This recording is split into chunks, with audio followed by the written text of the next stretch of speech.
goody gang, welcome back to the channel. So today we're going to be checking out this trending video by the new trophy wife. So apparently she met some guy online, she got married within a week, and then she found out that this nigga has been doing some terrible things to his biological kids that she had with him. Like, people are really monsters nowadays. We have a lot going on in the world. It's just crazy. So apparently she got these ideas from Shiro 7. Shiro 7 is the lady who talks about sprinkle sprinkle. Hey y'all, finally got a TikTok. Sprinkle, sprinkle, follow the real one. Sprinkle, sprinkle. Let the guy spend on you, all that stuff. And she said that her sister was the one who put her on to this dating site where she met her husband. So basically, at the end of the day, it seems like it was all about the money. Yeah, but we don't blame the victim. This man did what he did because he thinks like a freaking animal. Right. So we started entertaining the idea of getting married, like immediately. And I, didn't want to get my hopes up. So I just said that, he's saying all these things, but I'm going to see what action that he takes. And so I had just got paid and I was like, okay, we seem like we're really talking about seriously entertaining the idea of getting married. So I'm going to go and get the wedding ring. We were talking about getting married like the next week, and he was out of town in Colorado. So we hadn't seen each other. This is all talk over phone, over FaceTime. So I went and got his ring. I think I paid like $300 for it. It wasn't like a super flashy ring like the one he has now, which is completely a lot better. But I went and got his ring, and the next time we talked on FaceTime, I was like, I did something. And he was like, what did you do? I was like, I got your wedding ring. So he was like, no, you didn't. Show me. So I showed him. I said, yeah, I actually did it. I don't know if you were really being serious, but we were talking about getting married. So then after that, I think Wouldn't that mean that she was the one who proposed to the guy if she bought him a ring? That's okay. the next day I went. Somebody told me to go online and check my eHarmony profile.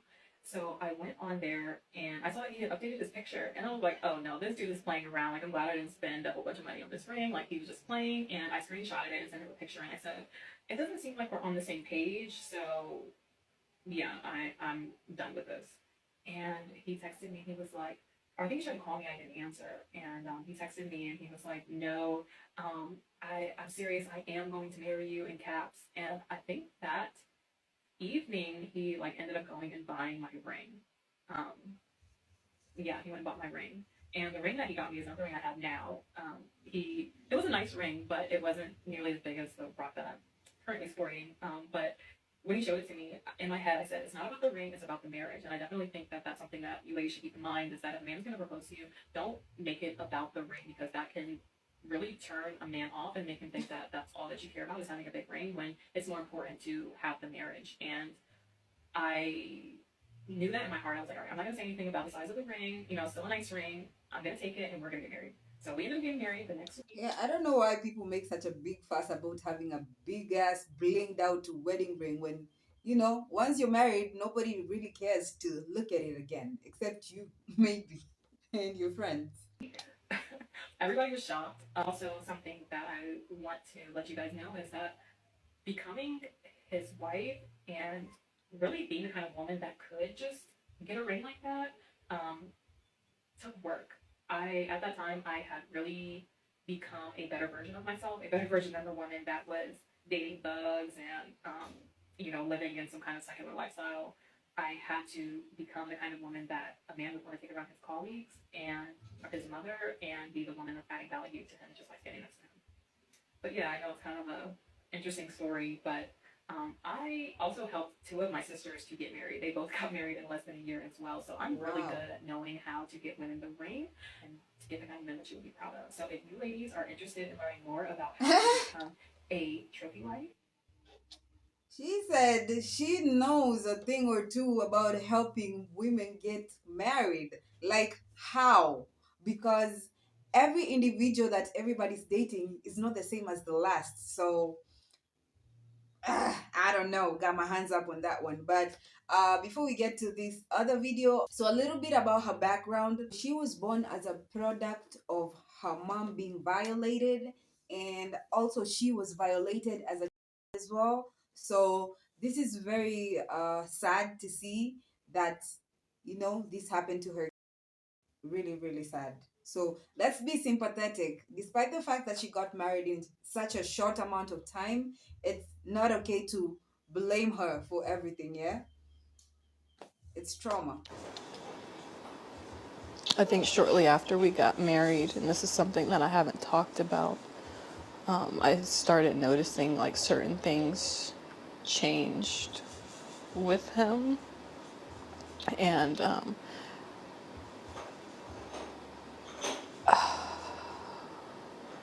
I just started to see a few things that I didn't like.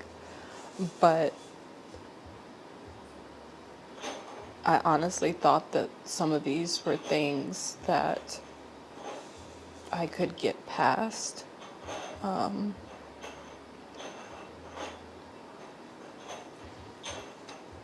He RAP'd me 4 times in the first few months of our marriage. God damn. Bro, this guy is a freaking animal or something.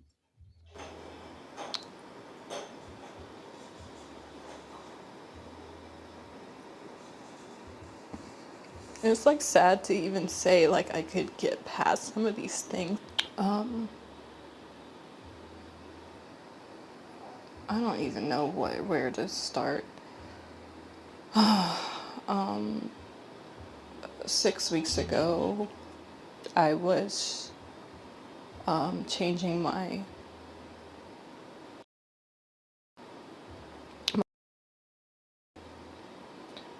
and I noticed that when I changed her, she was red and very sensitive.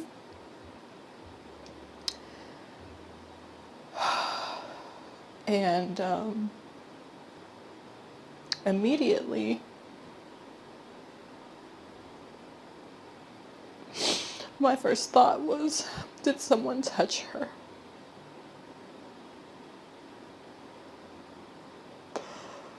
Oh God. Gosh.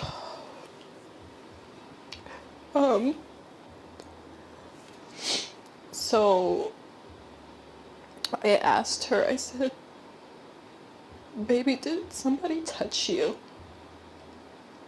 And she ended up saying it was daddy.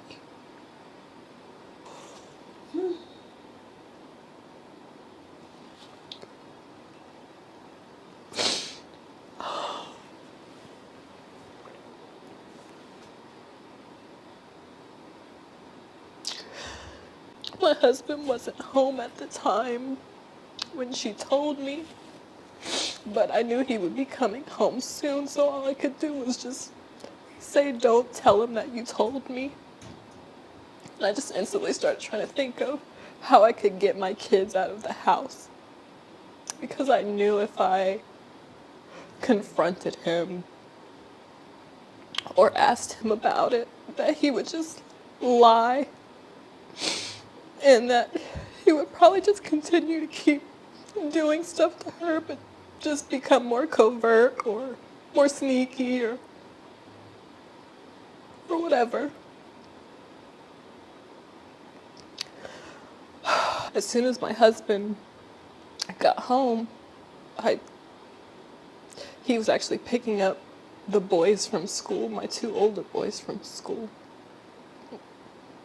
As soon as he got home, I told him that I was gonna go Halloween shopping with my sister because I just needed an excuse to get out of the house with all the kids. And I knew if I said something like, oh, I'm going to the grocery store, that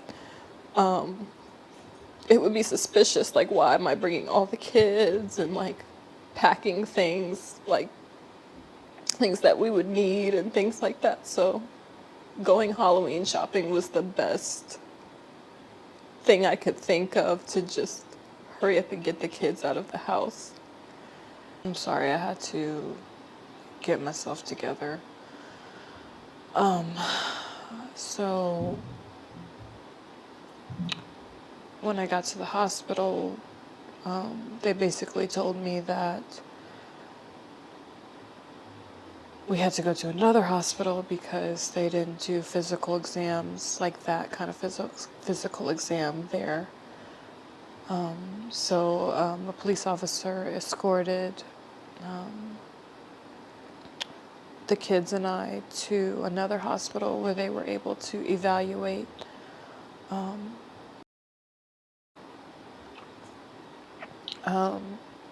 It ended up coming out that he had actually been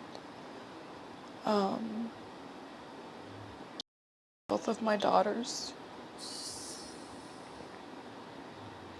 who are only years old. Oh my God, what the fuck? 2 and 4 year olds. What the hell do you see in 2 and 4 year olds? Are you stupid? You must, bro, what? If this man would do that to a 4 and a 2 year old, I think it's safe to say that she should get her sons checked as well, because you can't put anything past such a kind of person. Since this video was made, the husband's niece, we don't know if she's a real niece or not, came out saying that it's not true, that it's this woman's son who did that to, her daughters. It's a lot going on, but I'll be following up on this story because I really want to know. She has court paperwork, so everything is going towards, finding justice for her daughters. And yeah, if this man did all this, please put him under the jail and never let him out again, because, whew, child, God damn. That is a mother's worst nightmare. And, bro, I wouldn't wish that on anybody. Let me know what you think about this story down in the comment section, and I'm gonna see y'all in the next video. Peace, y'all.